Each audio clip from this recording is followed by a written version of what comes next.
నమస్తే, welcome to Leo. KTR పరిస్థితి ఏం కానుంది? మొత్తానికి స్క్వాష్ పిటిషన్ని పూర్తిగా తెలంగాణ హైకోర్టు కొట్టేసింది. అయితే ఏ క్షణానైనా సరే అరెస్ట్ అయ్యే అవకాశం ఉందని చెప్పేసి అయితే అంటున్నారు. అయితే దీని గురించి మనతో మాట్లాడడానికి సూర్యదేవ లత గారు ఉన్నారు.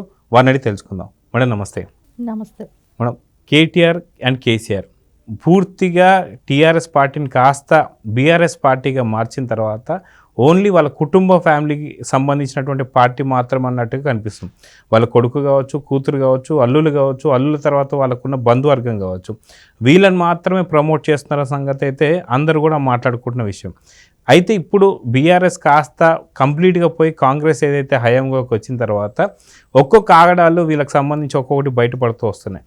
అయితే ఇప్పుడు కేటీఆర్ సంబంధించి ఫార్ములా 1 రేస్ కార్ సంబంధించిన ఇష్యూలో 55 కోట్ల పైచిలకు అన్యాయం జరిగింది, దీంట్లో ఒక అక్రమం జరిగిందని చెప్పైతే వస్తుంది. దీంట్లో ఏదైతే తెలంగాణ హైకోర్టు పూర్తిగా స్క్వాష్ పిటిషన్ కొట్టేసింది. సో ఏ క్షణానైనా సరే కేటీఆర్ అరెస్ట్ కాబోతున్నారని చెప్పి తెలుస్తుంది. సో దీని గురించి మీరు ఏం చెప్తారు? అంటే గత 10 ఏళ్ళుగా మనం చూసాం తెలంగాణలో బీఆర్ఎస్ చేసిన పరిపాలనలో. అంటే మాకు ఇంకా అడ్డు అదుపు లేరు, ఎవరు మమ్మల్ని ఏం చేయలేరు అనే ఒక ఉద్దేశంతోనే ఉన్నారు 10 ఏళ్ళు. అంటే ఆ ఉద్దేశంతోనే వీళ్ళు ఏది చేసినా, ఎప్పుడు ఏం పట్టి చేసినా, ఏ ప్రాజెక్టులు కట్టినా, వాళ్ళు ఏ డెసిషన్ తీసుకుంటే అంతే అన్నట్టే అయిపోయింది. ఇంకా ఎవరైనా మాట్లాడితే వాళ్ళని అరెస్ట్ చేయటం కూడా చేశారు, జైలు. అంటే మీడియా ముఖంగా క్వశ్చన్ చేసిన వాళ్ళని కూడా అరెస్ట్ చేసింది ఉంది. సో అంటే వాళ్ళు ఎవరైనా విమర్శిస్తే, అంటే జర్నలిజం అంటే మీడియాలో ఏదైతే జరుగుతుందో అదే వాళ్ళు ప్రొజెక్ట్ చేస్తారు. సో అలాంటి వాళ్ళని కూడా నోరు నొక్కటానికి ప్రయత్నించటమే కానివ్వండి, వాళ్ళ మాట వినని వాళ్ళని అరెస్ట్ చేయటమే కానివ్వండి, ఇబ్బందులు పెట్టడం 10 సంవత్సరాలుగా చూసాం. కానీ అది ఎంత టర్మ్ అయిపోయింది. సో 10 ఏళ్ళు గడిచిపోయింది, అది వాళ్ళ అధికారం కోల్పోయారు. తర్వాత ఇప్పుడు కాంగ్రెస్ గవర్నమెంట్ వచ్చాక అవన్నీ బయట వస్తున్నాయి. ఎందుకంటే ఫోన్ ట్యాపింగ్లే కానివ్వండి, ఇవన్నీ మనం ఒక్కొక్కటి అన్నీ జరుగుతున్నాయి, ఇష్యూస్ అన్ని చూస్తున్నాం. సరే, ఈ రేసు విషయానికి వస్తే వాళ్ళు చేసిన అవకతవకలు కనపడుతుంది కదా. ఇప్పుడు ఆ స్క్వాష్ పిటిషన్ కేసుకున్నా కూడా అండి, సో కేసు అంటూ విచారణ అంటూ జరగకనే, అంటే చిన్న కేసు కాదు కదండి కొట్టేసేదానికి, వెంటనే కొట్టేసేదానికి. సో విచారణ జరగాలి.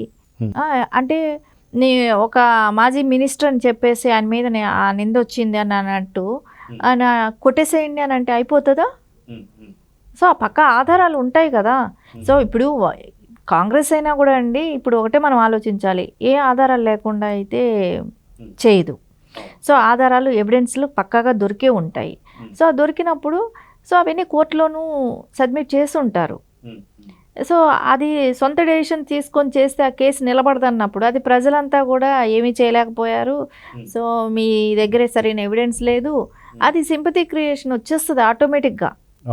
కేటీఆర్ గారికి అది ప్లస్ అయిపోతుంది, సరైన ఎవిడెన్స్ లేకుండా కానీ ఆయన మీద ఇచ్చేస్తే. సో వాళ్ళు పక్కా ఎవిడెన్స్తోనే కేసు ఫైల్ చేసినట్టున్నారు. దాన్ని ఇప్పుడు కోర్టు కూడా పరిగణలోకి తీసుకుంది. సో కొట్టేశారు. సరే, ఏ క్షణంలో అయినా అరెస్ట్ చేయొచ్చు. అంటే ఆయన సుప్రీంకోర్టుకి వెళ్తారా లేదా అనేది తెలియదు. సరే, మేబీ వెళ్ళారే అనుకుందాం, టైం ప్రొసీజర్ ఉంటుంది. వెంటనే ఈరోజు వేస్తే ఈరోజే ఏమీ వచ్చేసేది సుప్రీంకోర్టులో. సో టైం టేకింగ్ అయితే ఉంటుంది. సరే, ఈ లోపల ఆధారాల కోసం అయితే అరెస్ట్ చేసి మనం ఇంట్రాగేషన్ అంటూ చేయాలి. ఇంట్రాగేట్ చేస్తే కొన్ని మనకు ఆయన నోటితో ఏం వినాలో అనేది ఉంటుంది, ఏం జరిగింది ఏంటి అనేది అయితే ఉంటుంది. సో వాళ్ళకు కూడా ఇప్పుడు ప్రెస్టేజియస్గా ఉంటుంది కదండి, కేసు మనం పెట్టేశాము, అతని దగ్గర నుంచి ఇంతవరకు స్టేట్మెంట్ రికార్డ్ చేయలేదు, ఏసీపీకైనా కూడా అదే ఉంటుంది. సో మనం ఆయన దగ్గర నోట్ల నుంచి ఆయన స్టేట్మెంట్ తీసుకోవాలి అన్నప్పుడు అరెస్ట్ చేయాల్సిన బాధ్యత ఉంటుంది. సో అది చేయాలనే దానిలో వాళ్ళు ముందుంటారు ఇప్పుడు. సో అరెస్ట్ చేసినా చేయొచ్చు కదా. ఇప్పుడు అరెస్ట్ చేయరు అనేది కూడా అనలేం, ఎందుకంటే వీళ్ళు ఇప్పుడు హైకోర్టుకు వచ్చింది, రేపు సుప్రీంకోర్టుకి వెళ్తాడు. సో అక్కడ వెళ్ళి ఎదుర్కోవాలి అని అన్నప్పుడు సో పక్కా ఇంకా ఎవిడెన్స్ కావాలి. సో అందుకని అరెస్ట్ చేసినా చేయొచ్చండి. అయితే మనం చూసుకున్న గతంలో కూడా కవితని అరెస్ట్ చేయడం కావచ్చు, ఇప్పుడు కేటీఆర్ అరెస్ట్ అయ్యే అవకాశాలు కావచ్చు, లేదా పూర్తిగా కేసీఆర్ పూర్తి ఫామ్ హౌస్కి అతకపోవడం కావచ్చు. ఒకానొక టైంలో సామంతరాజులాగా పూర్తిగా మెలిగినటువంటి ఒక వీళ్ళ ఫ్యామిలీ ఇప్పుడు ఇలా చూస్తే అనిపిస్తుంది. అంటే అవకతవకలు జరిగాయి కాబట్టే కదా ఇప్పుడు ఇన్ని రోజులు కవిత గారు జైల్లో ఉన్నారు. సో ఇంకా ఎదుర్కొంటున్నారు కేసులు. సో అవేమీ కొట్టేలేదు, ఇది అవ్వలేదు, ఆవిడ క్లియర్ చిట్గా అయితే బయట రాలేదు. ఓన్లీ బెయిల్ మీద వచ్చున్నారు ఆవిడ. సో అది ప్రొసీజర్ నడుస్తూనే ఉంటుంది. సరే మీరు చెప్పినట్టు సామంతరాజుల్లాగా వెలిగారు అని అంటే నిజమే, అది ఎలిగారు, అట్లా వాళ్ళు ఎలిగారు, వాళ్ళకి ఎదురు వచ్చిన వాళ్ళనంతా నోరు ముయించారు. ఆ రోజు ఆ 10 ఏళ్ళు జరిగిన ప్రొసీజరే వేరు. అంటే ఒక రాష్ట్రాన్ని మేము ఏదో గంపదు గుర్తుగా వీళ్ళు హ్యాండ్ ఓవర్లో పెట్టేసుకున్నట్టు, తెలంగాణ అనేది ఇంకా మాదే, మమ్మల్ని ఎదిరించినాడు, బతకూడదన్నట్టు కూడా చేశారు కొంతమంది విషయంలో. అవన్నీ జరిగాయి కూడా. సో ఇవన్నీ చూస్తుంటే కవిత గారి విషయమే కావచ్చు, రేపొద్దున కేటీఆర్ గారి విషయమైనా అవ్వచ్చు, రేపొద్దున ఇంకోటి కాళేశ్వరం గారి విషయానికి వస్తే హరీష్ రావు గారు అవ్వచ్చు, ఎవరైనా కూడా దీనికి అతీతులు అయితే కారు కదా.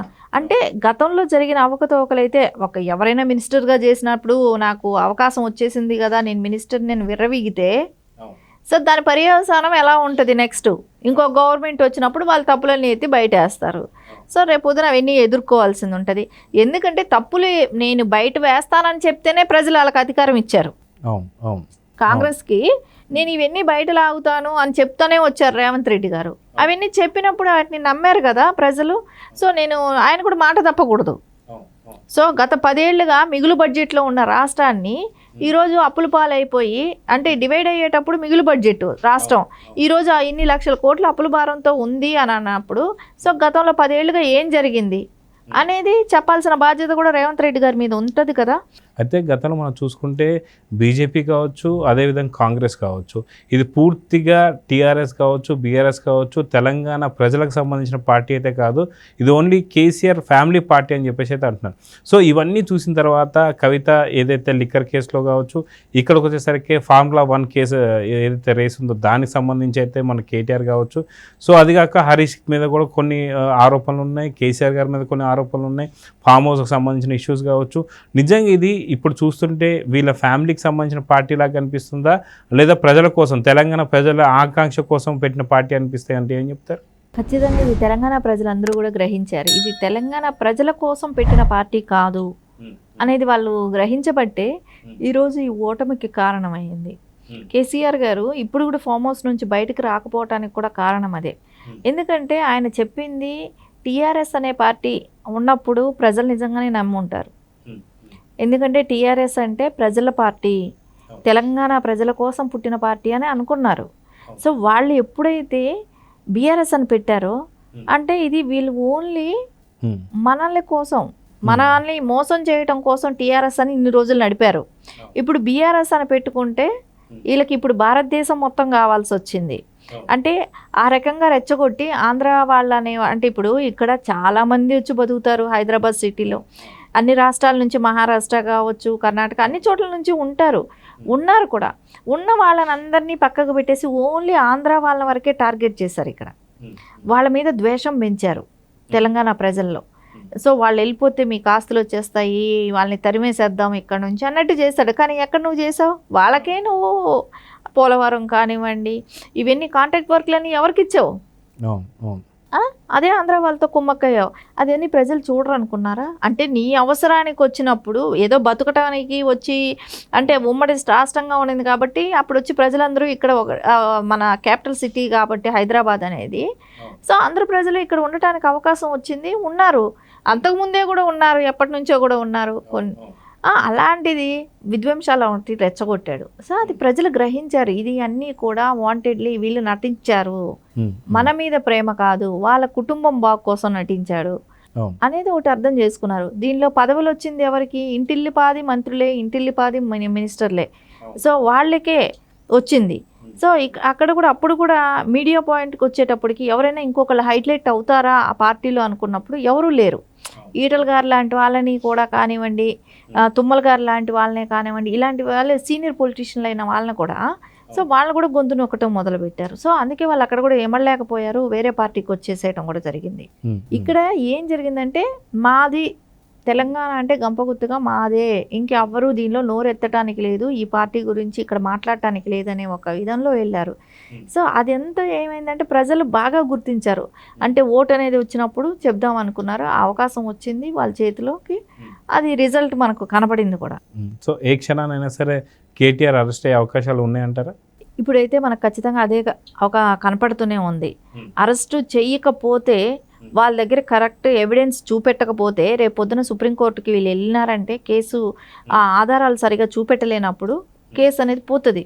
సో అది వాళ్ళు కేసు స్ట్రాంగ్ చేయాలి అని అనుకున్నప్పుడు ఖచ్చితంగా అరెస్ట్ చేసి ఆయన స్టేట్మెంట్ కూడా వీళ్ళు రికార్డ్ చేయాల్సింది ఉంటుంది కదా. సో ఇవి ఇప్పుడు ఈ దశగా మనం ఆలోచిస్తే అరెస్ట్ చేస్తారనేదే అనిపిస్తుంది. సో చూద్దాం మేడం, ఖచ్చితంగా కేటీఆర్ ఏ క్షణాన్ని సరే అరెస్ట్ అయ్యే అవకాశం ఉంది. ఎందుకంటే హైకోర్టులో స్క్వాష్ పిటిషన్ కూడా పూర్తి కొట్టేయడం జరిగింది. సో చూద్దాం ఏం జరగబోతుందో. నమస్తే. నమస్తే. Please subscribe to Leo News for more videos.